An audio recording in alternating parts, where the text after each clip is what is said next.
17 साल की उम्र से आप डायरेक्ट सेलिंग कर रहे हो? जी सर। 17 इयर्स? जी। सर इतनी छोटी उम्र के बच्चे पे कोई भरोसा करता था, विश्वास करता था? मुझे लगा कि यार ये एक ऐसी इंडस्ट्री है जहाँ से मैं बहुत अच्छा पैसा कमा सकता हूँ। बस वो उस वक्त बैठ के वहाँ सोच रही थी और पहली बार मुझे डायरेक्ट सेलिंग वहीं पता चली थी। आपको पहली इनकम कितने दिन बाद आई थी? लगभग 3500 रुपए मुझे 3 महीने बाद मिले थे। कैसा लगा था 17 साल के बच्चों को 3500 रुपए कमाना? एक अलग एहसास था कि मैं उस उम्र में पैसा कमा रहा था। मतलब आप अपनी 6 साल की जर्नी से और कमाई से संतुष्ट नहीं थे?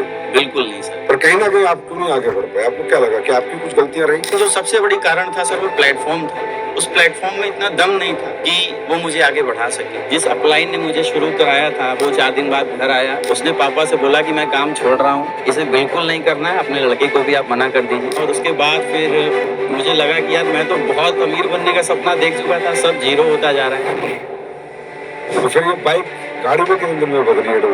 2017 लास्ट नवंबर में मैंने यहाँ से पहली सर अपनी सपनों की कार WRV परचेज की, होंडा WRV। होंडा WRV आई और उसके 1-1.5 साल के अंदर ही ऑडी A6। ये डब्ल्यूपीएल में आने के बाद मात्र 2.5 साल में जी आप ऑडी A6 अचीवर बन चुके। बिल्कुल सर। अक्टूबर 2019 में मेरे पास ऑडी A6 थी। किसने आप पे भरोसा किया? क्योंकि टीम तो जो पुरानी टीम तो शायद रही नहीं थी सर। पुरानी टीम के भी जो बंदे थे, मुझे जिस पे सबसे ज्यादा ट्रस्ट था कि ये मेरे साथ शुरू कर लेगा, उसने ही मना कर दिया। सर ने हौसला दिया, हिम्मत दिया। मैं उनसे बोला कि सर मैं हार चुका हूँ, तो उन्होंने बताया कि सर आप हारे नहीं हो, क्योंकि इंसान जीवन में या तो जीतता है या तो सीखता है, हारता कभी नहीं है। और तब सर मैंने वो विश्वास और सर का जो कॉन्फिडेंट था, उसने मुझे बहुत इंप्रेस किया और देन मैंने डिसाइड किया कि मुझे बिजनेस करना है।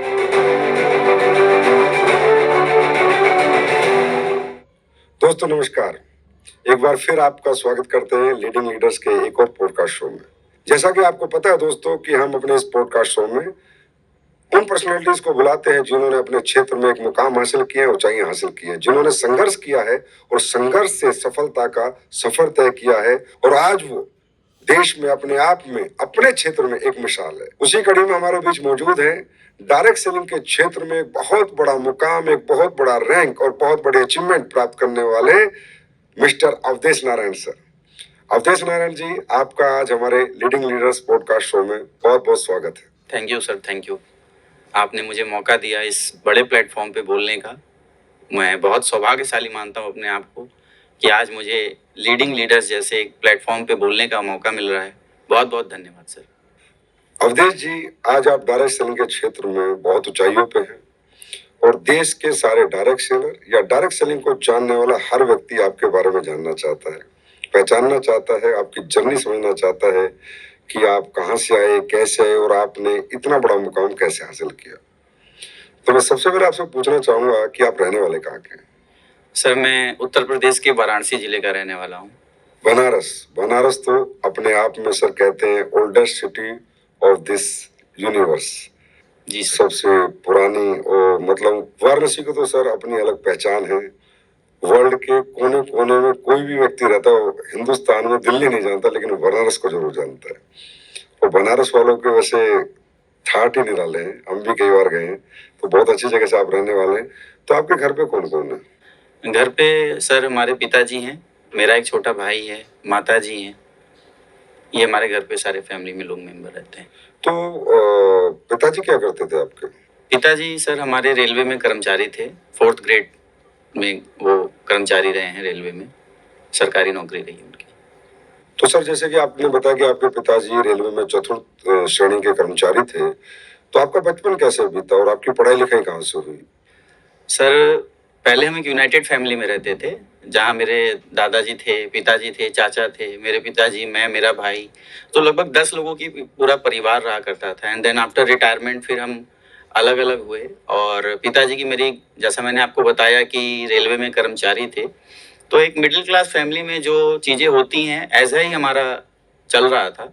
बस कह सकते हैं एक नॉर्मल लाइफ थी, जैसा जीवन चलना चाहिए एक मिडिल क्लास फैमिली का, एक मध्यम वर्गीय परिवार का, वैसे ही जीवन हमारा भी रहा है सर। तो पढ़ाई कहाँ तक की आपने? सर पढ़ाई तो मैंने क्लास 8 तक अपने घर के नज़दीक से एक विद्यालय है वहाँ से की। और उसके बाद मैं रेलवे का एक स्कूल है DLW में, वहाँ से मैंने फिर आगे की शिक्षा 8th और 9th से मैं वहाँ चला गया।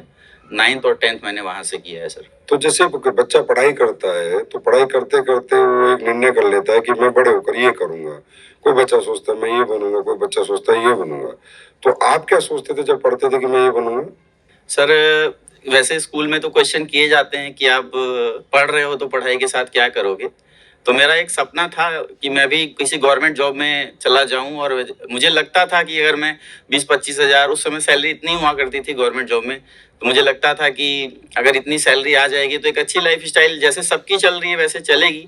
क्योंकि हमारा जो बैकग्राउंड था, हमारे आसपास की जो सोसाइटी थी, सभी मध्यम वर्गीय परिवार से थे, और हमें लगता था कि बस इतने में जीवन अच्छा चला जाएगा। तो बस एक सोच थी कि आगे जब हम बढ़ेंगे, पढ़ाई करेंगे तो एक अच्छी जॉब लग जाए, बस इतनी ही सोच थी हमारी। मतलब गवर्नमेंट जॉब आपका बस। सपना था? जी जी जी तो अवधेश सर, गवर्नमेंट जॉब तो लगी नहीं, पर आप डायरेक्ट सेलिंग में आए। जी। कैसे पता चला आपको डायरेक्ट सेलिंग का?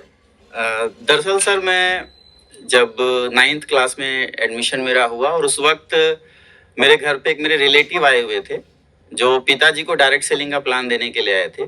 तो मेरे पिताजी ऑलरेडी गवर्नमेंट जॉब में थे, तो उन्होंने कहा कि भाई मैं गवर्नमेंट जॉब में हूँ, मैं इस काम को नहीं कर पाऊंगा और मुझे ये नहीं करना है। क्योंकि मैंने बहुत सारी कंपनी उन्होंने शायद पहले देखी हो, तो उन्होंने निर्णय लिया कि मुझे नहीं करना है। लेकिन मैं उसी वक्त उस बीच में आसपास मौजूद था, तो क्योंकि वो रिलेटिव्स थे तो उन्हें कोई ना कोई एक जेन्युइन कारण देना था, तो उन्होंने दिया। लेकिन उन्होंने काफ़ी रिक्वेस्ट किया, तो उन्होंने बोला कि मेरा बच्चा है जिसको नई चीज़ों में काफ़ी इंटरेस्ट है, तो आप एक बार इसे बता दीजिए। क्योंकि वहाँ संडे को एक सेमिनार चलता था, वहाँ उन्होंने इनवाइट किया था पिताजी को। तो गवर्नमेंट जॉब में थे, छुट्टी थी नहीं उस दिन भी उनकी, तो मेरी केवाईसी के साथ उन्होंने मुझे इनवाइट कर दिया और बोला ठीक है तुम जाके देख लो। तो मैं बस सेमिनार में चला गया, और सेमिनार में जाने के बाद फॉर्म फिलअप किया, वहाँ बैठा, और इस तरीके से मुझे डायरेक्ट सेलिंग के बारे में उस दिन पता चला कि डायरेक्ट सेलिंग भी कोई चीज़ होती है जहाँ पे बहुत कम समय में बहुत अच्छी इनकम, बहुत बड़ी ग्रोथ पाई जा सकती है। और यहाँ एक मतलब पढ़ाई करने वाला बच्चा भी पार्ट टाइम करके पैसा कमा सकता है। तो ये वहाँ मुझे समझ में आया। और मुझे उस वक्त मैं सोचा करता था पढ़ाई के साथ ही, क्योंकि अब उतनी घर से तो खर्चे पानी का ही व्यवस्था मिल पाता था, वो भी बहुत मुश्किल से। तो मुझे लगा कि यार ये एक ऐसी इंडस्ट्री है जहाँ से मैं बहुत अच्छा पैसा कमा सकता हूँ और पापा से भी ज़्यादा पैसा कमा सकता हूँ। तो बस वो उस वक्त बैठ के वहाँ सोच आई थी, और पहली बार मुझे डायरेक्ट सेलिंग वहीं पता चली थी। तो अवधेश जी कौन सी क्लास में थे जब आपको डायरेक्ट सेलिंग पता चली? मैं सर 9th क्लास में था उस वक्त। क्या उम्र थी आपकी? उम्र सर 17 साल थी। 17 साल? जी। 17 साल का बच्चा और पैसा कमाना चाहता था? पैसा किसको प्यारा नहीं है सर, और वो बच्चा जिसे पैसा मिलता ही ना हो घर से, है ना। तो पैसा देखने के बाद, सुनने के बाद, और लगा कि इतना आसान काम है, बस लोगों को बताओ और लोग आपके साथ आएंगे और पैसे आप कमाने लगोगे, और इसमें आपकी पढ़ाई भी डिस्टर्ब नहीं होगी। तो मुझे लगा ये सबसे अच्छा काम है, इसको करना चाहिए। 17 साल की उम्र थी आपकी। उस टाइम बच्चे खेलते हैं, कूदते हैं, मौज मस्ती करते हैं। कहाँ 17 साल का बच्चा कोई कैरियर अपॉर्चुनिटी कुछ करने के बारे में सोचता है? आपने सोचा, कमाल कर दिया। 17 साल की उम्र से आप डायरेक्ट सेलिंग कर रहे हो? जी सर। 17 ईयर्स? जी सर, इतनी छोटी उम्र के बच्चे पे कोई भरोसा करता था, विश्वास करता था? जब आप जिस भी कंपनी में डायरेक्ट सेलिंग करते थे, तो जब प्लान दिखाते होंगे, प्रोडक्ट दिखाते होंगे, एक 17 साल के बच्चे की बात कौन मानेगा? क्या हुआ था, थोड़ा जर्नी जानना चाहूंगा मैं। सर, हुआ ये था, सबसे पहले तो मैं ज्वाइनिंग का प्रोसेस बताना चाहूँगा आपको। क्योंकि मैं जब वहाँ से आया आफ्टर मीटिंग और मैंने पिताजी को बताया, तो पापा ने साफ इनकार कर दिया। बोला मैंने तुझे ऐसे ही भेजा था बस अपना पीछा छुड़ाने के लिए, तुझे बिजनेस नहीं करना है, तुझे पढ़ाई पे ध्यान देना है, ये सब काम नहीं करने हैं तुझे। लेकिन अब मेरे दिमाग में वो नशा चढ़ गया था कि भाई मुझे पैसे कमाने हैं। तो एक घर में कहा जाता है कि कोई चीज़ अगर नहीं मानी जाती पापा से तो एक सॉफ्ट कॉर्नर होता है मम्मी। मैंने वहाँ से फिर सोर्स लगाए, और फिर काफ़ी प्रयास के बाद, काफ़ी रिक्वेस्ट के बाद मेरी वहाँ पे फिर शुरुआत हुई। शुरुआत ऐसी हुई मेरी, और इसके बाद शुरुआत तो हो गई, मुझे लगा काम बहुत आसान है। और मैं जब प्लान देख रहा था तो वहाँ बताया जा रहा था कि बस लोगों को आप बताओ, आपके साथ लोग आएंगे, आप पैसा कमा लोगे। तो वहीं बैठे बैठे ही दिमाग में प्लानिंग चल रही थी कि किसको बताना है। और जब ज्वाइनिंग के बाद मैं उनके पास गया बताने कि भाई मुझे तो ऐसी चीज हाथ में लगी है जिसके बारे में तुम्हें पता ही नहीं, और ये बहुत आसान काम है, बस लोगों को बताओ और पैसे कमाओ। तो सीधा मेरे साथ उल्टा हुआ। लोगों ने मुझे ही समझा दिया कि यहाँ कुछ होता नहीं है, ऐसी कंपनी बहुत आती हैं, आपका लॉस हो जाएगा, कैरियर खराब हो जाएगा।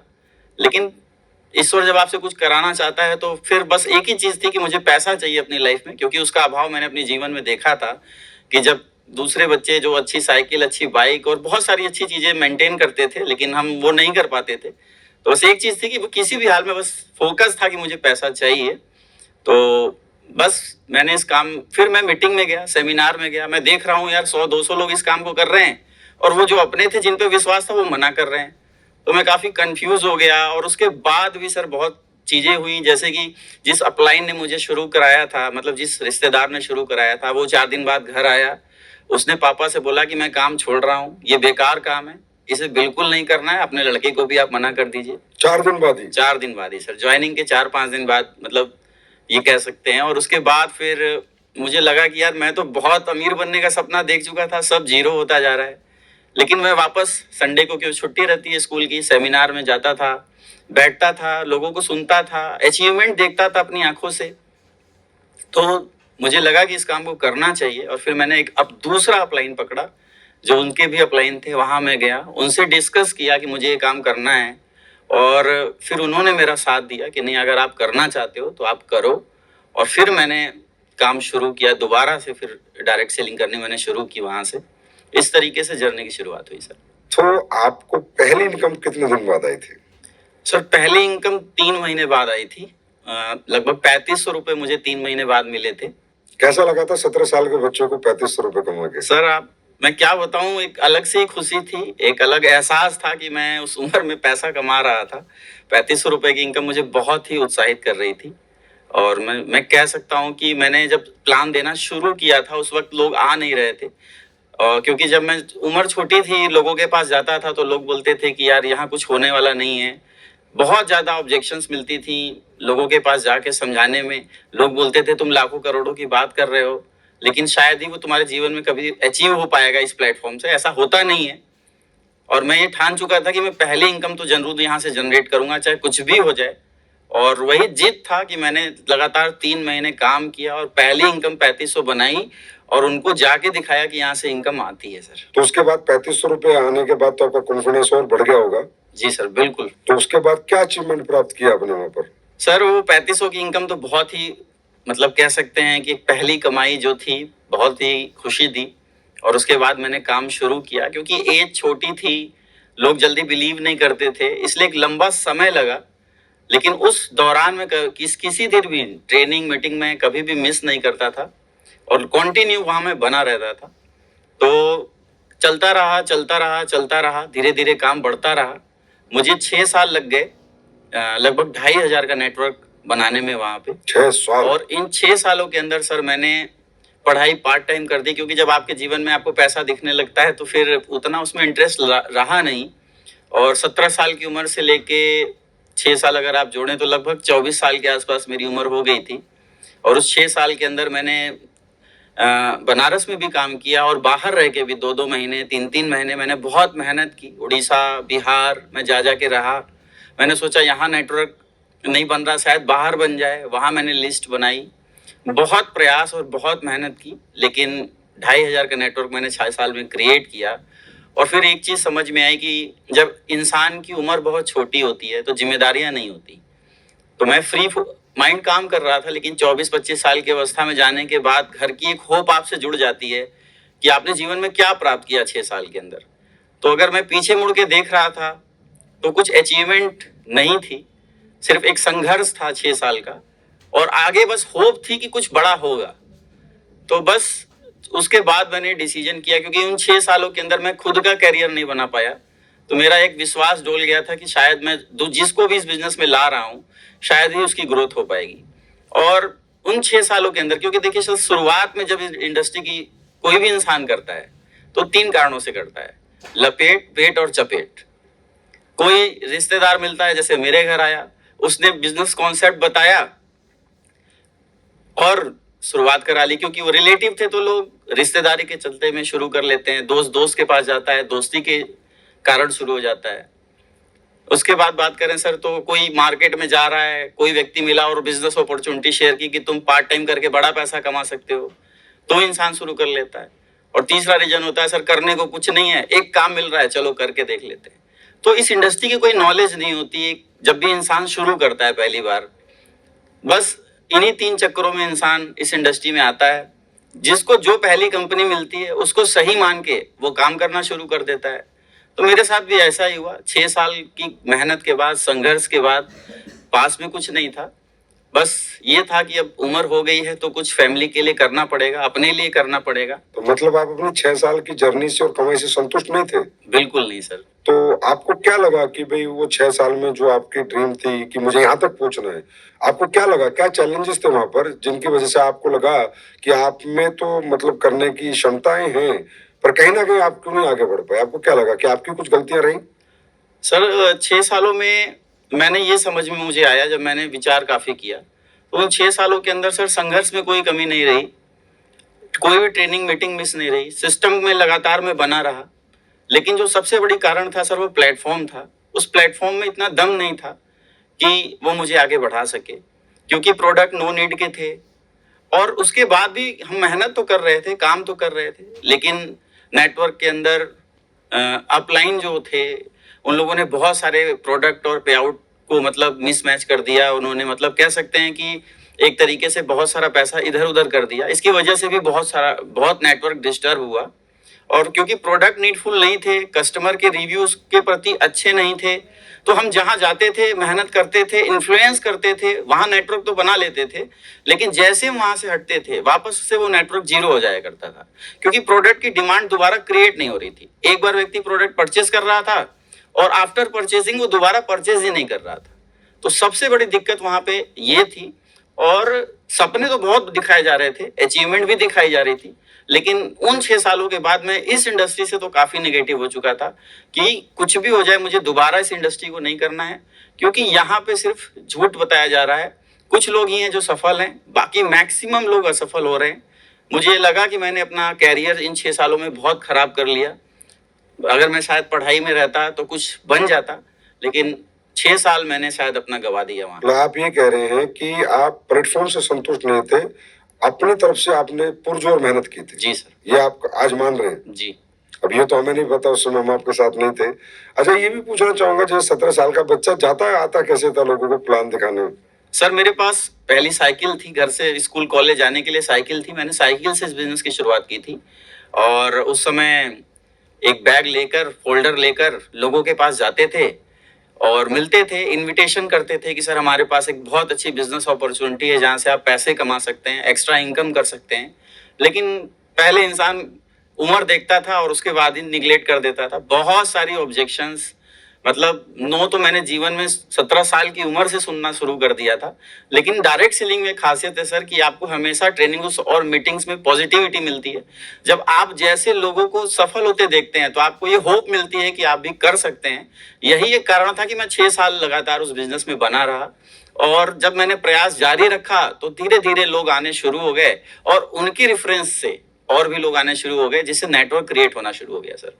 अवधेश जी, ये जो कहते हैं ना साइकिल वाले आते हैं, ओडी के और मर्सिडीज के सपने दिखाते हैं, सब आपकी कहानी सुन के कहते हैं जी सर। कि ये, लेकिन उन्हें ये पता होना चाहिए कि साइकिल पे अवधेश जी शुरू हुए थे और साइकिल पे ही बड़े बड़े लोग, खासकर डायरेक्ट सेलिंग के क्षेत्र में, सब साइकिल और पैदल शुरू हुए थे और सबने सपने दिखाए और सबने सपने पूरे भी किए। जी सर। जी सर। तो जैसा कि आपने बताया कि आपने डायरेक्ट सेलिंग छोड़ ही दी थी और आप नेगेटिव हो गए, तो क्या आपने छोड़ दी थी, क्विट कर दी थी बिल्कुल डायरेक्ट सेलिंग? बिल्कुल बिल्कुल क्विट कर दी सर। मैं 100% नेगेटिव था इस इंडस्ट्री से। फिर आपने क्या किया अपने जीवन यापन के लिए? मैं सर बिल्कुल इस इंडस्ट्री से नेगेटिव हो चुका था। मैंने ये विचार बना लिया था कि मैं दोबारा कभी भी इस इंडस्ट्री को नहीं करूंगा।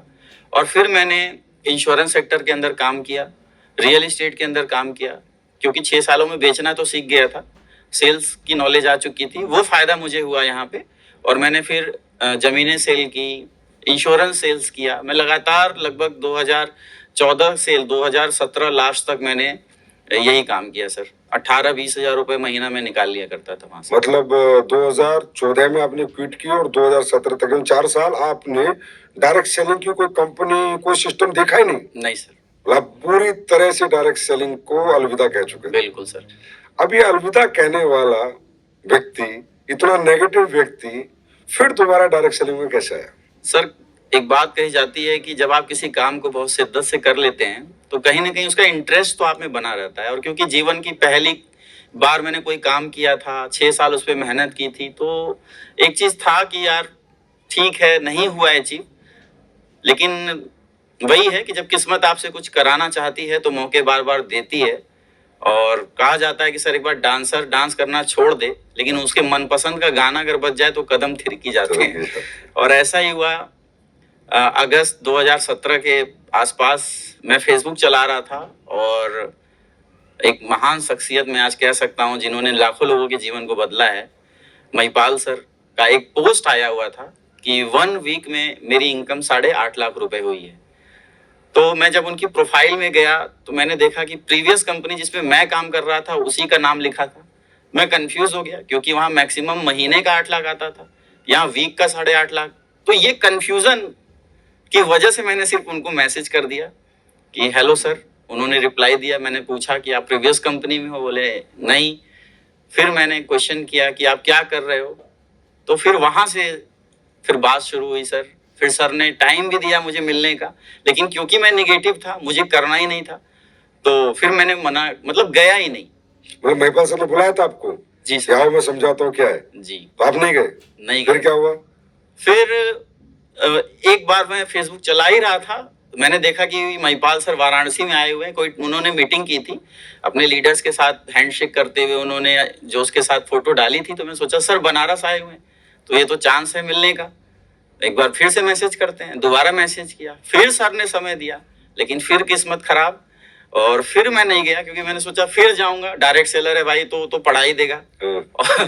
तो फिर मैंने फिर कैंसिल कर दिया, फिर मैं नहीं गया। तो महिपाल सर के बनारस आने के बाद भी आप उनसे मिलने नहीं गए? नहीं गया। फिर दिमाग में आ रहा था कि जाऊं जाऊं जाऊं, और फिर मैंने जब लास्ट में फोन किया कि सर मैं मिलना चाहता हूं, तो सर ने बताया कि मेरी फ्लाइट है सर, मैं निकल गया हूँ। अच्छा, फिर क्या हुआ? फिर उसके बाद उन्होंने मेरे, कह सकते हैं मेरे जीवन को बनाने वाले, आज मैं जहां भी हूँ उनकी वजह से हूँ, शिव कुमार सर का उन्होंने नंबर प्रोवाइड किया और शिव कुमार सर ने बुलाया। और फिर मैं जाना मतलब सोच रहा था जाऊं, लेकिन मेरे साथ एक व्यक्ति था, मेरा साथी था, तो उसने वो मना कर रहा था कि नहीं नहीं नहीं करना है, नहीं करना है। लेकिन देन आफ्टर ये हुआ कि चलो चलते हैं, क्योंकि शिव कुमार सर एक रेस्टोरेंट में बुला रहे थे। तो ये था कि चलो प्लान नहीं करेंगे, चाय कॉफी लस्सी कुछ भी जो मिलेगा खाएंगे पिएंगे और फिर आ जाएंगे। तो हम प्लान देखने नहीं गए थे, हम रियल में बस मजा करने गए थे कि चलो किसी का खर्चा करा के आ जाते हैं।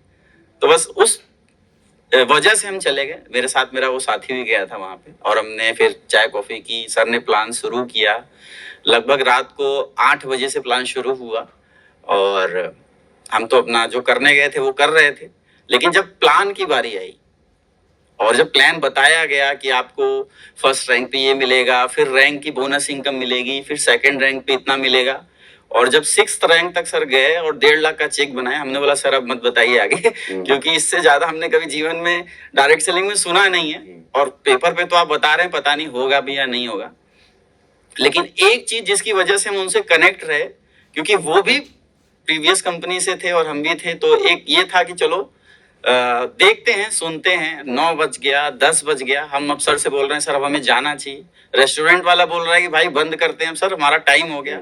लेकिन शिव कुमार सर बस 2 मिनट 5 मिनट कर रहे थे और लास्ट में उसने शटर गिरा दिया। अब हमने सोचा कि अब पीछा छूटा सर से, अब हम चलते हैं। लेकिन सर की कार थी, पुरानी एक फोर्ड की कार थी, उन्होंने बोला सर 2 मिनट कार में बैठते हैं। अब रात हो गए 10:30, फिर एक क्वेश्चन पुटअप हो रहा है, फिर आंसर हो रहा है। रात को मतलब मैंने ये कहा सर अब घर का दरवाजा बंद हो जाएगा, लेकिन शिव कुमार सर ने बोला मैं होटल लेके सर समझाता हूँ आपको, आप चिंता मत करो।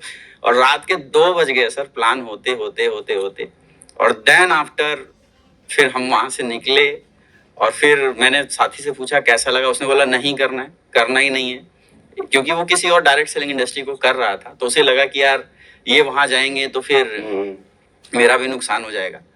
तो मैंने फिर फोन उठाना बंद कर दिया शिव कुमार सर का।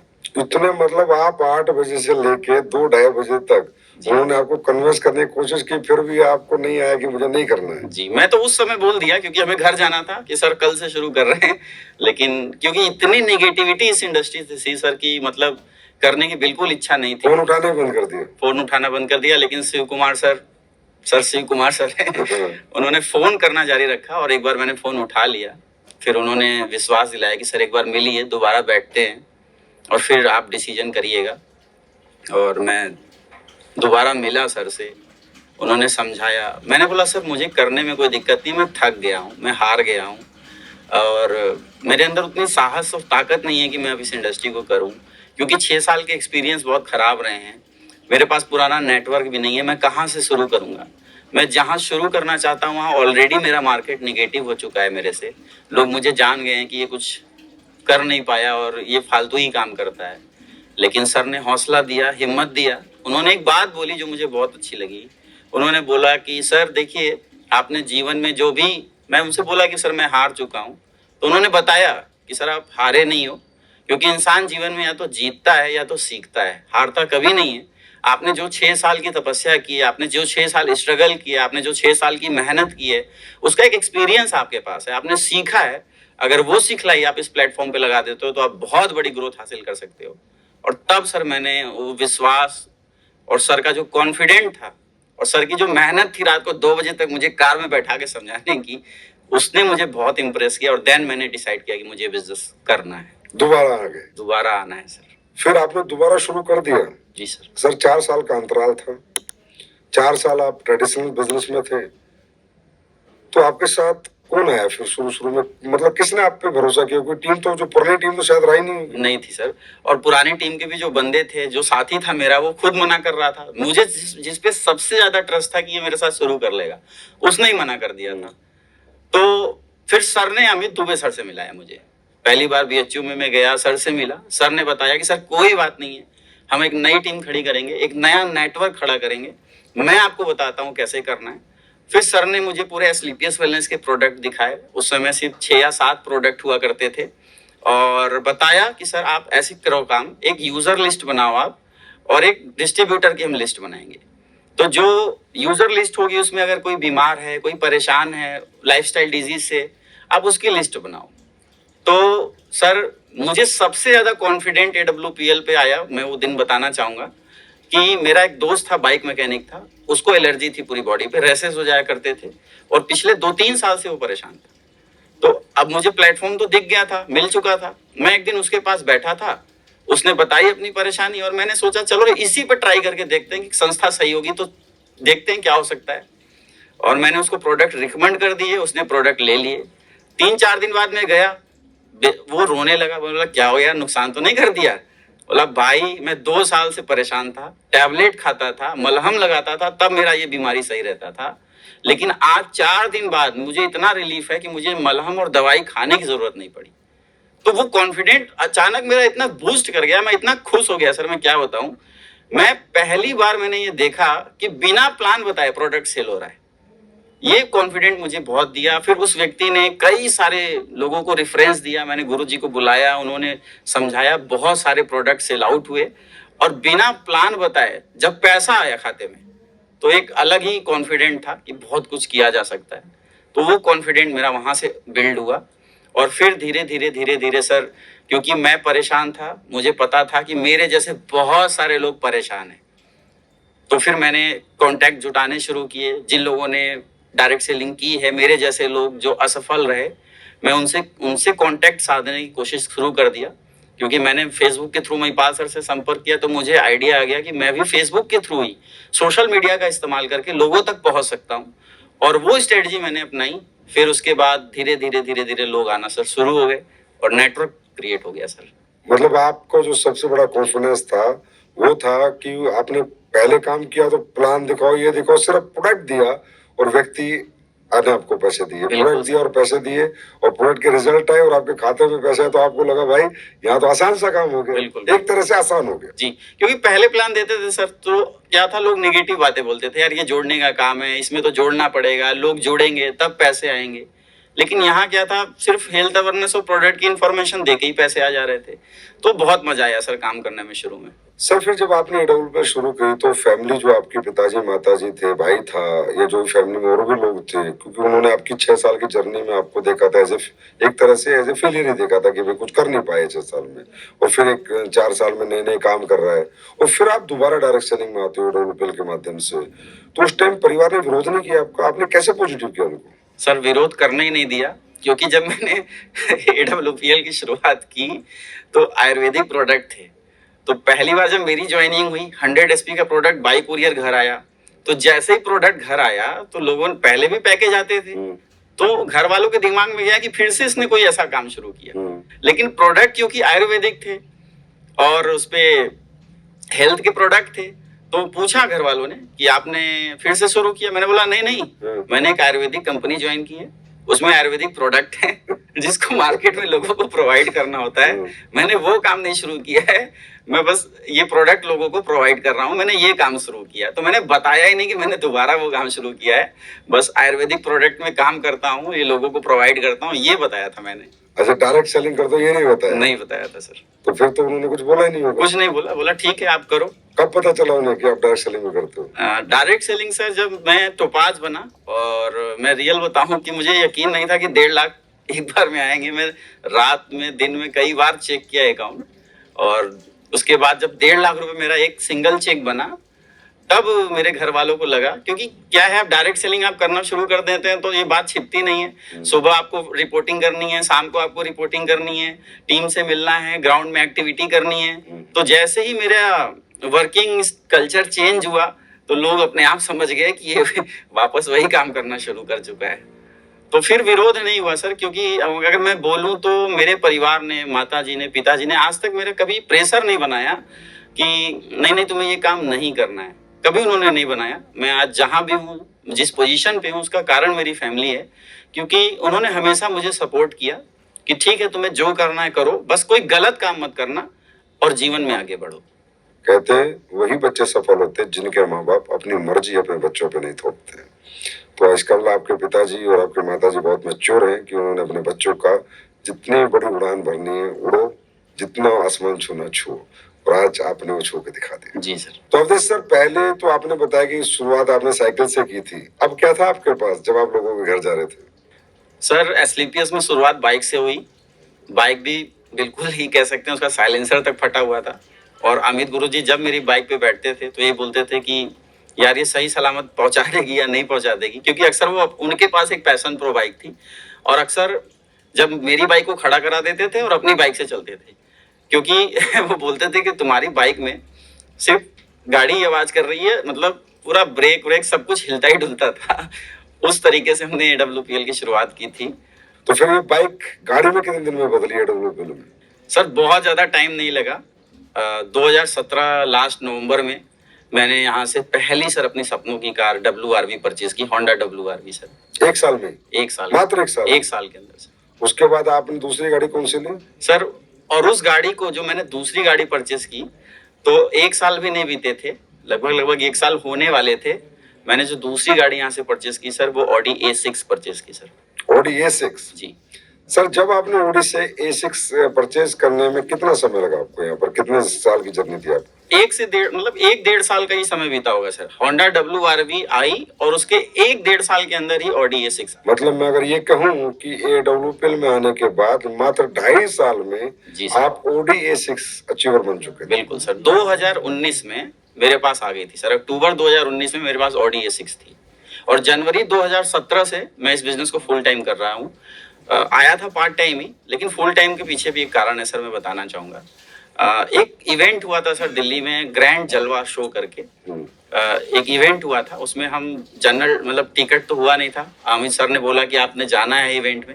मैंने बोला सर मैंने 6 साल बहुत सारे इवेंट देखे हैं, इवेंट में मैं जाऊंगा ही नहीं। बहुत सारे तालकटोरा स्टेडियम मैंने 6 साल के अंदर देखे हैं, मैं नहीं जाऊंगा।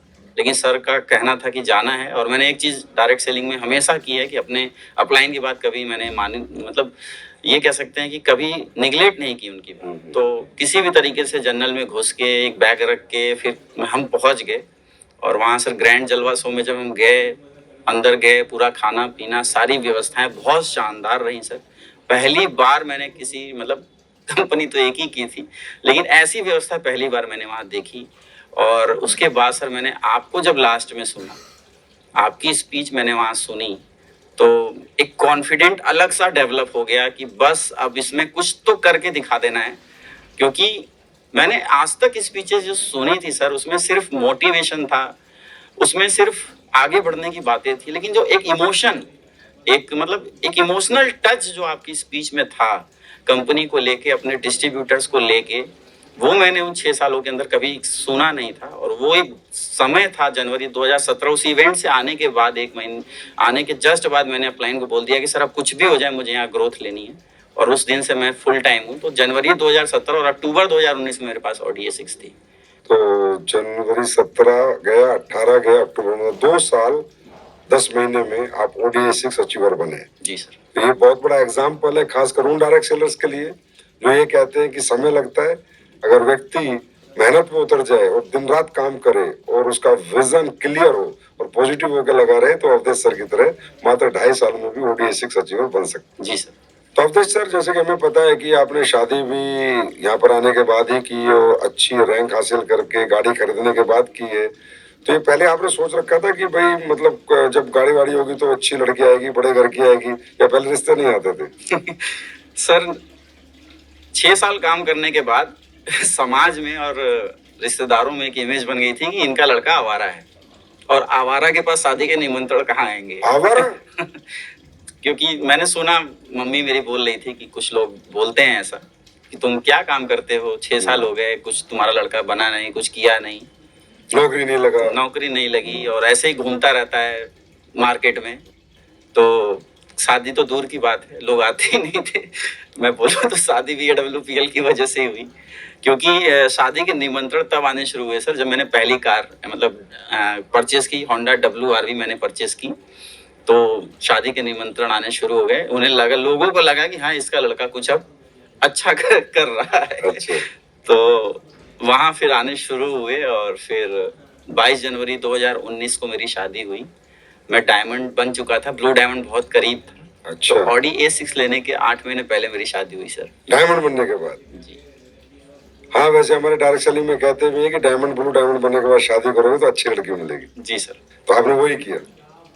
अवधेश सर, एक मैं भी जानना चाहूंगा कि आप मुझे ये बताएं और सारे डायरेक्ट सेलरों को बताएं, आपके अनुसार 17 साल का बच्चा आया और आज इस मुकाम पे पहुंचा, तो क्या छोटी उम्र में आने वाला जल्दी कामयाब होता है, बड़ी उम्र में आने वाला जल्दी कामयाब होता है? मान लो किसी ने डायरेक्ट सेलिंग ज्वाइन करी 18 साल में, यंगस्टर है बच्चा, 12th की और आ गया डायरेक्ट सेलिंग में, आपके अनुसार आपका एक्सपीरियंस क्या कहता है, वो जल्दी कामयाब होता है या किसी ने 30-35 साल में अपना आराम से मैच्योर हो गया, कोई जॉब वगैरह कर रहा है या कोई जॉब से फ्री हो गया, मतलब एक 30-35 के पड़ाव पे 28-27 में शुरू की, वो जल्दी कामयाब होता है या 18 साल वाला? आपका क्या एक्सपीरियंस है इतने सालों में, क्योंकि आपकी उम्र 17 साल थी। सर कामयाब दोनों ही होते हैं, वो 17 साल का हो या 35 साल का हो, जो भी सिस्टम फॉलो करेगा वो कामयाब होगा। लेकिन 17 साल या 18 साल, 19 साल, 20 साल के आज जो युवा अगर इस डायरेक्ट सेलिंग को करने का डिसीजन लेते हैं, तो मैं अगर अपना एक्सपीरियंस बताऊं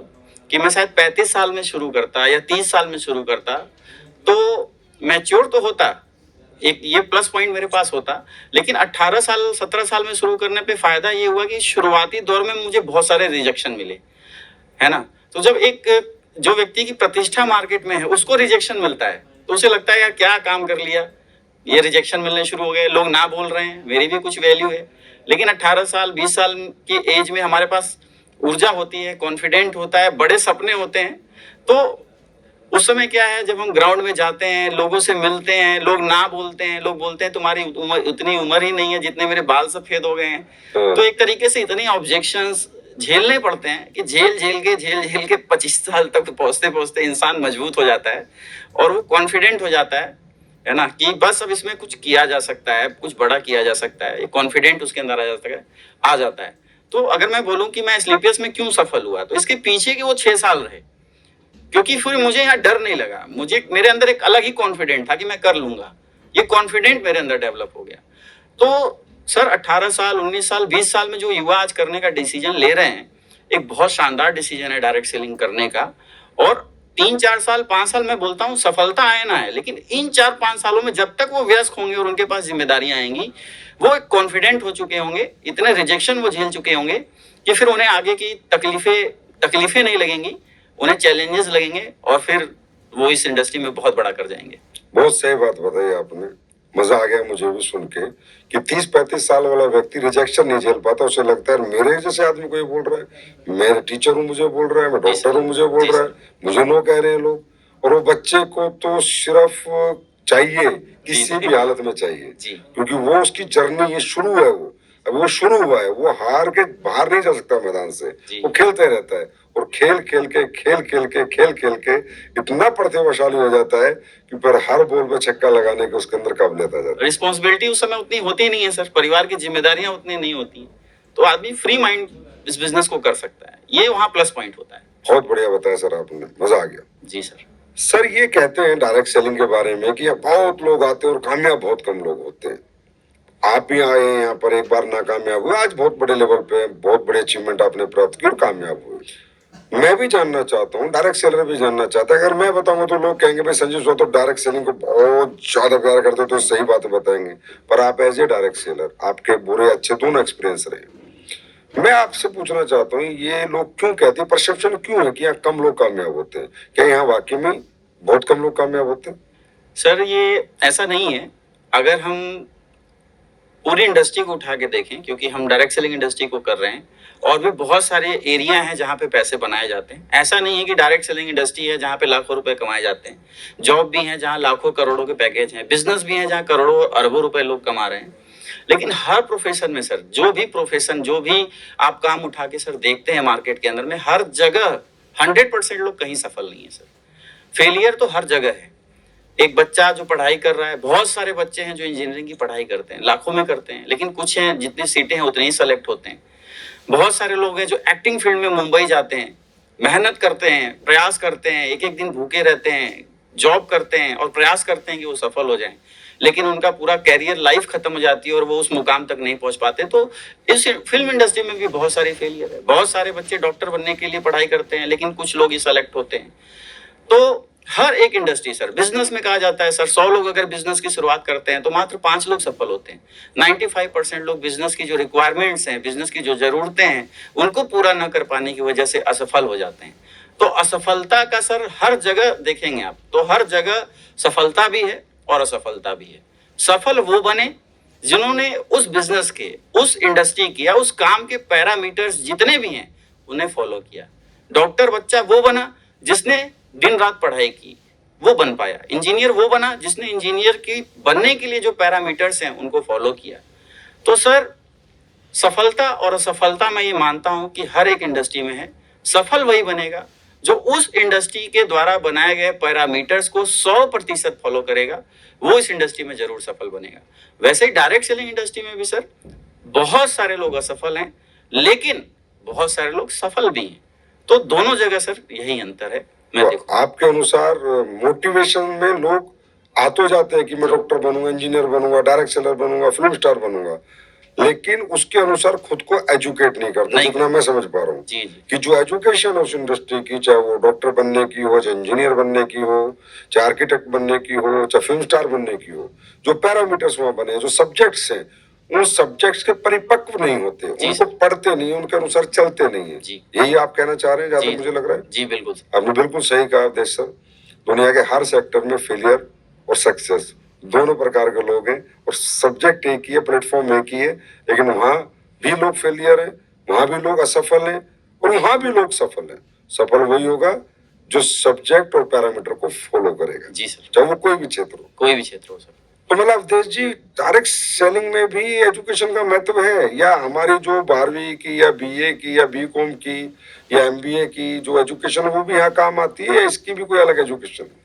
सर डायरेक्ट सेलिंग की एजुकेशन बिल्कुल अलग है, क्योंकि ये एक्सपीरियंस पे आधारित है। हमारे इंडिया में सर डायरेक्ट सेलिंग को लेके कोई एजुकेशन नहीं है कि बच्चा एजुकेट होके वहां से निकलेगा और फिर डायरेक्ट सेलिंग करेगा। डॉक्टर बनना है उसकी एजुकेशन है, इंजीनियर बनना है उसकी एजुकेशन है, वकील बनना है उसकी एजुकेशन है, मैकेनिक बनना है उसकी भी एजुकेशन है। लेकिन डायरेक्ट सेलिंग की कोई भी एजुकेशन मार्केट में अवेलेबल नहीं है कि बच्चा वहां जाए, पढ़े, समझे सेल्स को और फिर इस इंडस्ट्री में आए। तो ये यहाँ की जो एजुकेशन है सर वो एक एक्सपीरियंस बेस्ड एजुकेशन है। तो हम ये कह सकते हैं सर कि डायरेक्ट सेलिंग इंडस्ट्री में विदाउट यहाँ की एजुकेशन के कोई भी ग्रोथ नहीं ले सकता है। तो एजुकेशन बहुत जरूरी है सर। बिना एजुकेशन के तो इस इंडस्ट्री में इंसान कुछ दूरी तो तय कर सकता है मोटिवेशन के माध्यम से, लेकिन आगे का सफर, अगर लंबा सफर तय करना है, एक बहुत बड़ी अचीवमेंट पानी है, तो डायरेक्ट सेलिंग में एजुकेशन लेना बहुत ही ज्यादा नेसेसरी है। मैं तो ये कहना चाहूंगा कि जो लोग भी डायरेक्ट सेलिंग करने आ रहे हैं वो अपने पुराने एक्सपीरियंस, अपनी पुरानी एजुकेशन साइड रखें, और डायरेक्ट सेलिंग इंडस्ट्री में जो एजुकेशन आपको दी जा रही है आपकी संस्था के माध्यम से, आप उसको अगर इंप्लीमेंट करेंगे तो 100% आपकी ग्रोथ यहाँ होनी तय है। अंतर सिर्फ इतना होता है कि जो लोग जिस परिवेश से निकल कर आते हैं वो उसी परिवेश का या उसी एजुकेशन को यहाँ भी इंप्लीमेंट करना चाहते हैं, इसलिए वो यहाँ पे ग्रोथ नहीं कर पाते हैं और फेल हो जाते हैं। तो विदाउट एजुकेशन सर तो कुछ भी नहीं है। आज मैं जो भी हूँ इस इंडस्ट्री में, वो एक ही कारण है कि मैंने खुद को एजुकेट किया। और खासकर हमारी संस्था की बात करें सर, मेरी संस्था की बात करें, तो यहाँ पहले दिन से एजुकेशन हमें दी गई। मैं जब ब्रॉन्ज था सर, फर्स्ट रैंक मेरा हुआ, मेरी काउंसलिंग की गई, मुझे समझाया गया कि आपको टोपाज कैसे बनना है। उसकी एक प्रॉपर ट्रेनिंग मुझे दी गई, 8 स्टेप ट्रेनिंग समझाई गई कि आप टोपाज सिर्फ इन्हीं बेसिक एक्टिविटीज को करके ही बन सकते हो। मैंने टोपाज रैंक की सर, फिर मेरी एलएलटी की गई सर, और एलएलटी सर आपने ली, मैं बहुत बहुत धन्यवाद देना चाहूंगा। वो 15-20 लोग ही थे। आपके हरियाणा में सर एक होटल था, वहाँ एलएलटी हुई। मैं बहुत सौभाग्यशाली मानता हूँ कि मेरी एलएलटी आपके माध्यम से हुई। और उस दिन मैं 1.5 लाख कमा के तो बहुत मस्त हो गया था। मुझे लगा 3.5-4 लाख आ गए हैं, अब तो मजा ही आ गया जीवन में, अब तो चले गए। लेकिन आपकी एलएलटी लेने के बाद सर समझ में आया कि लखपति होने से कोई काम यहाँ बनने वाला नहीं है, आपको विजन करोड़पति का लेना पड़ेगा। और सर फिर वहां से हमें समझाया गया कि आपने डायमंड कैसे बनना है। एंड देन आफ्टर सर, इस बिजनेस के अंदर जब आदमी डायमंड बनता है तो उसे डीएलटी मिलती है, और फिर बताया जाता है कि आपने करोड़पति कैसे बनना है, करोड़ों रुपए कैसे कमाने हैं। और सर जब करोड़पति बने तो सीएलटी हमें मिली, और शानदार ट्रेनिंग रही सर। तो मतलब कह सकते हैं सर कि आज मेरी संस्था के अंदर ग्राउंड जीरो से लेके और करोड़ों रुपए तक कमाने के लिए हर एक रैंक पे एक अलग अलग ट्रेनिंग्स हैं।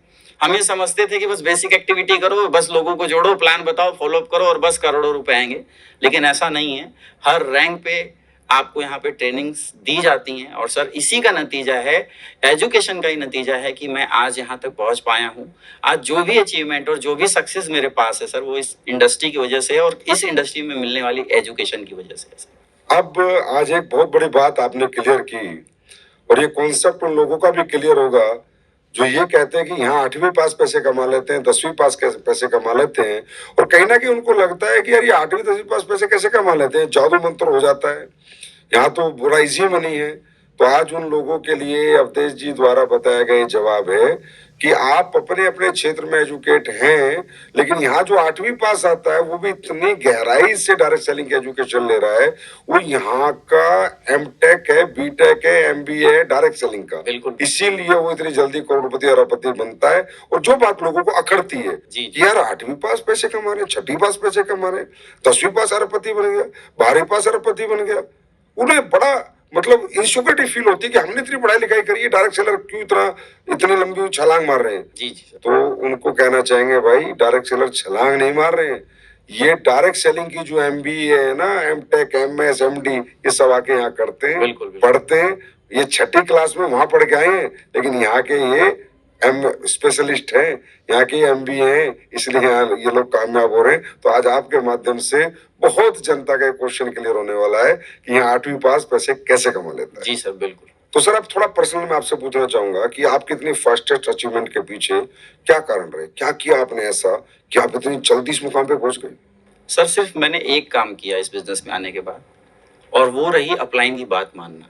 फर्स्ट मैंने एक ही चीज की शुरू से, कि आज तक इन 8 सालों के अंदर एक दिन भी ऐसा नहीं रहा कि जब अपलाइन ने कोई बात बोली हो और अवधेश नारायण जी ने वो बात न मानी हो। पहला सबसे बड़ा रीजन ये रहा सर कि मैंने खुद को जीरो किया। मैंने अपने पुराने वो 6 साल का अनुभव, एक्सपीरियंस, एजुकेशन सब जीरो किया, क्योंकि AWPL के अंदर बिल्कुल अलग प्रोडक्ट थे, बिल्कुल अलग मतलब प्लान था, एजुकेशन सिस्टम बिल्कुल अलग थी।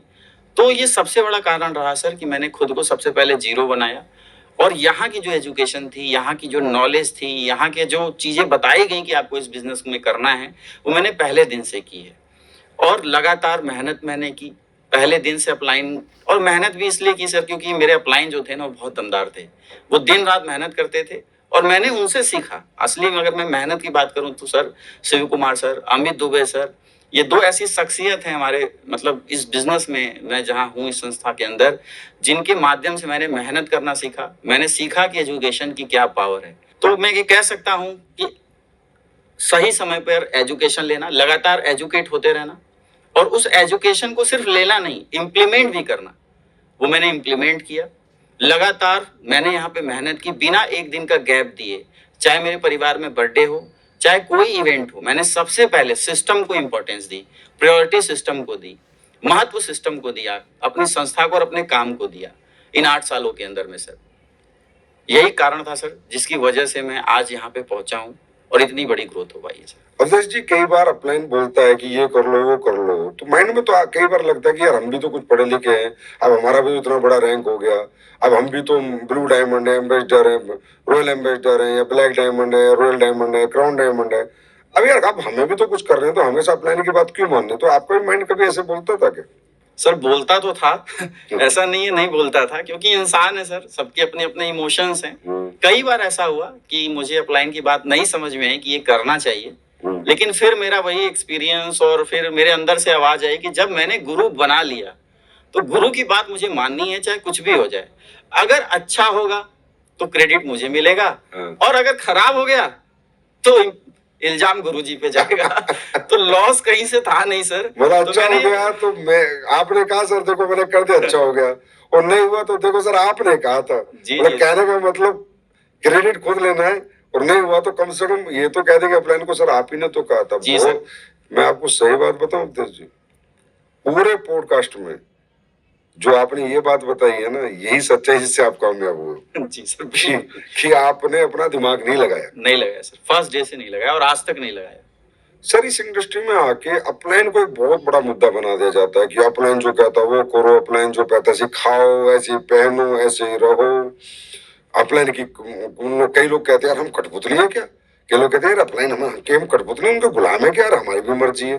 तो ये जो परसेप्शन है लोगों का कि भाई अपलाइन को इतना क्यों मानो, अपलाइन की इतनी बात क्यों मानो, क्यों उनके अनुसार जिंदगी जियो, क्यों उनके अनुसार कपड़े पहनो, क्यों उनकी हर बात मानो, तो कई बार डायरेक्ट सेलर को लगता है यार मैं क्यों मानूं उनकी हर बात। तो आपके अनुसार मतलब क्यों ऐसा लोगों को लग रहा है, और इससे क्या मतलब लोगों का फायदा क्या हो रहा है, नुकसान क्या हो रहा है? सर देखिए, जीवन में इंसान जो भी सफल हुआ है उसने किसी एक व्यक्ति को अपना गुरु बनाया है, तभी वो अपने जीवन में सफल हुआ है, और उसकी 100% बात उसने फॉलो की है।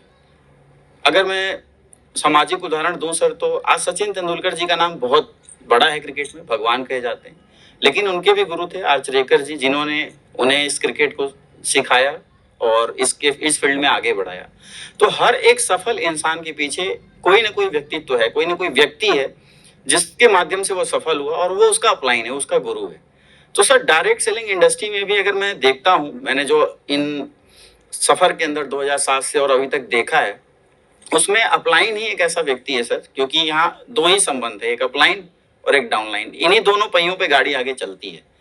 तो सर बिना अपलाइन के कुछ भी संभव नहीं, क्योंकि अपलाइन सर मैं कह सकता हूँ बॉस नहीं है। यहाँ लोग समझते हैं अपलाइन बोल रहा है तो वो ऑर्डर है या वो बॉस है, उनकी ईगो हर्ट हो जाती है।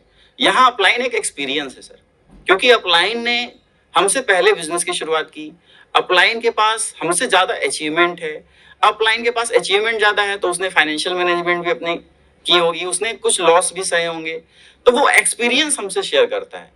और वो एक्सपीरियंस अगर हम मान लें अपनी ईगो साइड करके, तो हम इस बिजनेस में सफल हो सकते हैं, और लोग हुए हैं। जो लोग भी इस बिजनेस में सफल हुए हैं सर, वो अपलाइन की बात सुनकर और मानकर ही सफल हुए हैं।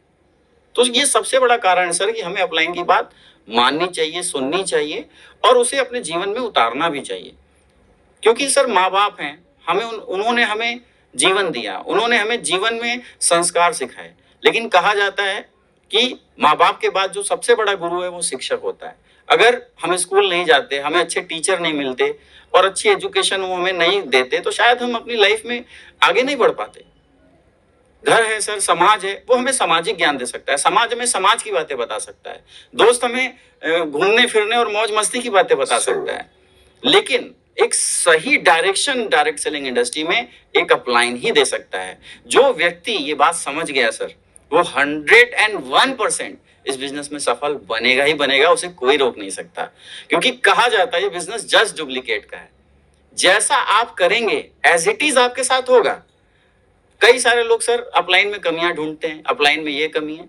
कोई भी व्यक्ति 100% सर परफेक्ट नहीं है, अपलाइन भी नहीं हो सकता है। अगर वो 100% परफेक्ट होता तो भगवान हो जाता, वो नहीं है। कुछ ना कुछ कमी हर एक इंसान के अंदर है। तो कई लीडर्स क्या करते हैं, उन कमियों को पकड़ के और फिर वो नेगेटिव हो जाते हैं, वो डाउन लाइन में एक्सप्लेन करने लगते हैं कि यार ये कमी है। मैंने जो चीजें सीखी हैं सर इस बिजनेस में, मुझे एक चीज समझ में आई कि मुझे अगर अपनी वैल्यू बनानी है तो मुझे अपलाइन की वैल्यू बनानी पड़ेगी। क्योंकि अगर मैं अपलाइन की वैल्यू नहीं बना पाऊंगा, अपलाइन का एडिफिकेशन नहीं कर पाऊंगा, तो उस रोल में मैं भी हूं सर, मैं भी तो अपनी टीम का अपलाइन हूं। अगर मैं आज नेगेटिव बातें बोलूंगा, मैं अगर आज निराश होऊंगा, मैं अगर आज कमियां ढूंढूंगा, तो सर मेरा नेटवर्क मेरे में भी कमियां ढूंढ सकता है, क्योंकि मैं भी परफेक्ट नहीं हूं। तो एक एग्जाम्पल सेट हो जाता है। जो व्यक्ति अपने अपलाइन की कमियों को न देख के उनकी खूबियों को देखता है और हमेशा अपनी टीम के सामने अपने अपलाइन की एडिफिकेशन अच्छी रखता है, ऑटोमेटिक सर वह संस्कार और वह सिस्टम उस लीडर के नीचे डेवलप हो जाता है। और वो नेटवर्क सर जब बड़ा बनता है ना, तब इसका प्रॉफिट बहुत ज्यादा लेता है, क्योंकि वो एक संस्कार वाला नेटवर्क होता है, एक सिस्टमैटिक नेटवर्क क्रिएट होता है, जहां पे सोशलबाजी, जहां पे पॉलिटिक्स और जहां पे नेगेटिव बातों की कोई संभावना ही नहीं होती। मैं बहुत सौभाग्यशाली मांगता हूं अपने आप को कि मुझे शिव कुमार सर और अमित दुबे सर जैसे अच्छे अपलाइन मिले, जिनकी गाइडलाइन में और जिनकी अच्छे संस्कार और अच्छे सिस्टम की वजह से आज मेरे नेटवर्क में ये प्रॉब्लम्स नहीं आती और हमारा पूरा नेटवर्क सर बहुत हैप्पी है। मैं इसमें यही कहना चाहूंगा, प्रोफेशनल गुरु हर व्यक्ति का रहा है। एक होता है पर्सनल गुरु, वो मम्मी पापा रहे, हमारे प्रोफेशनल गुरु टीचर रहा, हमारा कोच रहा, हमारा डायरेक्टर्स रहे, हर क्षेत्र में, चाहे बॉक्सिंग के कोच रहे, रेसलिंग के कोच रहे, कोच लोगों ने ही प्लेयर्स बनाए। बिल्कुल तो वो प्रोफेशनल गुरु है और हर कोच के लोगों ने पैर भी छुए, रिस्पेक्ट भी दी, रिगार्ड भी दिया। और जब बड़ी ट्रॉफी लेके आए तो उन कोचों के पैरों में लाके रखी कि सर आपने ना सिखाया था तो मैं यहाँ ना होता। तो मुझे लगता है हमें ऐसे सीखना चाहिए, हमें सिर्फ डायरेक्ट सेलिंग के अपलाइन के तौर पर नहीं मानना चाहिए, मानना चाहिए हमारा प्रोफेशनल गुरु है, हमारे प्रोफेशन में बड़ा बनाएगा। हम जिस प्रोफेशनल में इससे हमसे पहले इसमें कामयाब हो चुका है, इसका फुल एक्सपीरियंस, और ये प्रोफेशनली हमें इस दुनिया में बहुत मुकाम पे, ऊंचाई पे ले जाएगा। ये पर्सनली हमारे माँ बाप ने हमें बनाया, संस्कार दिए, लेकिन प्रोफेशनल संस्कार सारे हमारा अपलाइन हमें देगा, हमारा कोच हमें देगा, हमारा गुरु हमें देगा। तो मैं ये पूछना चाहता हूँ अवधेश सर, ये जो आज आपकी इतनी बड़ी कामयाबी, एम्बेसडर जैसा प्रेस्टिजियस रैंक आपने अचीव किया, मेरे ख्याल 10 से 12 करोड़ से ऊपर की इनकम भी आपकी हो चुकी है, तो इस सब का क्रेडिट आप किसको देना चाहेंगे? सर ये सारा क्रेडिट जाता है सबसे पहले तो प्लेटफॉर्म को सर, क्योंकि अगर यही नहीं होता तो शायद हम लोग कितने भी टैलेंट हमारे अंदर होता, हम कितने भी मेहनती होते, हम कहीं कुछ भी नहीं कर पाते। अगर कर पाते तो 6 साल पहले जब मैंने किया था तभी कर पाते। तो सबसे बड़ा धन्यवाद, सबसे बड़ा सर थैंक यू मैं अपने जीवन का इस प्लेटफॉर्म को बोलूंगा, AWPL प्लेटफॉर्म को बोलूंगा, जिसके माध्यम से आज हमारा और हमारे जैसे बहुत सारे लोगों का जीवन सफल हुआ। और सर किसी भी अचीवमेंट के पीछे उस संस्था के प्रोडक्ट का बहुत बड़ा हाथ रहता है। मैं बहुत बहुत धन्यवाद देना चाहता हूं सर, प्रोडक्ट आपने जो बनाए हैं इस AWPL के अंदर में, जिसके माध्यम से आज बहुत अच्छा मार्केट बना हुआ है, कस्टमर सेटिस्फेक्शन सर यहाँ पे है, प्रोडक्ट की नीड हमें नहीं जनरेट करनी पड़ती है, ऑलरेडी नीड मार्केट में जनरेट है। तो बहुत बड़ा क्रेडिट जाता है सर प्रोडक्ट को। मैक्सिमम काम सर इस बिजनेस में हमारा प्रोडक्ट करके दे रहा है। तो प्रोडक्ट हुआ सर, पे आउट हुआ, आज विदाउट टर्म एंड कंडीशन लगातार पे आउट बढ़ते चले जा रहे हैं। हम पहले दिन आए थे और आज का दिन है सर, कभी पे आउट कम नहीं हुए, कभी प्लान के अंदर ऐसा नहीं हुआ पे आउट कम हुए। लगातार मुझे 8 साल हो गए सर, इन 8 सालों में हमेशा प्लान में अपडेट हुए, लेकिन वो अपडेट के अंदर भी हमेशा हमारा फायदा हुआ, डिस्ट्रीब्यूटर्स का फायदा हुआ। तो सर पे आउट का दूसरा सबसे बड़ा रोल है। तीसरा सर सिस्टम का है, क्योंकि प्रोडक्ट कितने भी अच्छे बना लें, पे आउट कितना भी अच्छा बना लें, लेकिन अगर सिस्टम स्ट्रांग नहीं होगा तो छोटा नेटवर्क तो कोई भी चला लेगा सर, लेकिन एक बहुत बड़ा नेटवर्क 10 लाख 15 लाख लोगों का नेटवर्क एक बनाए गए सिस्टम के माध्यम से चलता है सर।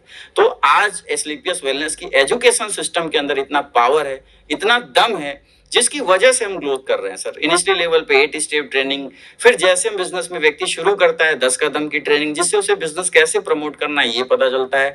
इससे भी advance training, SOS training, TTT training, LLT training, DLT training, CLT trainings.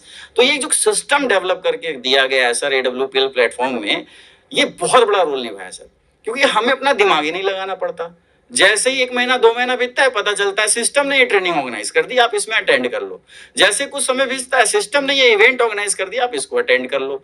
तो मैं तो 8 सालों के अंदर कभी माइंड लगा ही नहीं पाया कि हमें क्या करना है। सब कुछ बना बनाया गया सिस्टम के माध्यम से सर हुआ। और सर इसके बाद जो सबसे बड़ा क्रेडिट जाता है सर हमारे गुरु को, हमारे अपलाइन को, मिस्टर महिपाल सर, जिन्होंने मुझे एस्क्लेपियस वेलनेस से परिचय कराया। इसके बाद शिव कुमार सर, जिनके माध्यम से मैंने इस बिजनेस प्लान को देखा। और उसके बाद सबसे बड़ा थैंक्स मेरे अमित दुबे सर को, जिन्होंने मुझे हाथ पकड़कर चलना सिखाया इस बिजनेस में। और आज मैं जो भी हूं सर, इन सब के कारण हूं। और उससे भी बड़ा थैंक्स मेरी प्यारी टीम को। शायद अगर मेरा नेटवर्क और मेरी टीम मेरे साथ नहीं होती तो आज मैं इस रैंक पे नहीं पहुंचता। मैं तो सर ये कह सकता हूं कि मैं जीरो हूं, असली हीरो मेरी अपलाइन है। मैं तो बीच में हूं। मेहनत डाउनलाइन की, समर्पण डाउनलाइन का, एक अच्छी डाउनलाइन और एक अच्छी अपलाइन मिल जाने की वजह से मैं अच्छा बन गया हूं सर। बस मैं यही कहना चाहता हूं। नहीं, ये आपका बड़प्पन है और कहते हैं, इसे कहते हैं ग्रेटिट्यूड। जी सर। दैट मीन्स आप में ग्रेटिट्यूड है कि आप सब लोगों को रिगार्ड रिस्पेक्ट देते हैं, जो भी आपके जीवन में आपकी कामयाबी के आपके साथी हैं।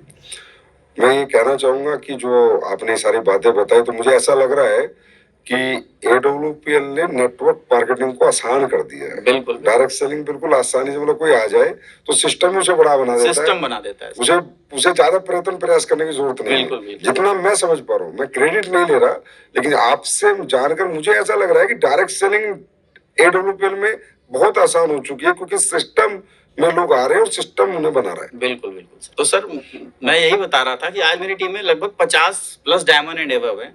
और उसमें लगभग 30 प्लस ऐसे हैं जिन्होंने पहली बार डायरेक्ट सेलिंग की। एबीसीडी कुछ नहीं पता डायरेक्ट सेलिंग की, पहली बार डायरेक्ट सेलिंग की है। और अगले 3 से 4 साल के अंदर वो इस बिजनेस में डायमंड, ब्लू डायमंड है, किसी ने करोड़ों रुपए कमाए हैं। हमारा एक ऐसा सोच था कि यार इस इंडस्ट्री में 4 साल 5 साल मेहनत करने के बाद, समझ लेने के बाद और एक्सपीरियंस लेने के बाद इंसान कामयाब हो सकता है। लेकिन एडब्ल्यूपीएल प्लेटफॉर्म में सर तो एक फ्रेशर, मतलब जिसने कभी डायरेक्ट सेलिंग की नहीं, वो कामयाब है। तो इसके पीछे जो सबसे बड़ा कारण है वो सर सिस्टम है। डायरेक्ट सेलिंग को आसान बना दिया एडब्ल्यूपीएल। बिल्कुल सर। तो अवधेश सर, अब मेरा लास्ट क्वेश्चन, कहाँ तक जाने का इरादा है एडब्ल्यूपीएल में? सर जहां तक आप ले जाओ, क्योंकि हम तो आपके फॉलोअर हैं। आप जहां तक ले जाओगे, आप जो रैंक खोलोगे, जो लेवल खोलोगे, हम वहां तक जाएंगे। मरते दम तक एडब्ल्यूपीएल का साथ नहीं छोड़ेंगे।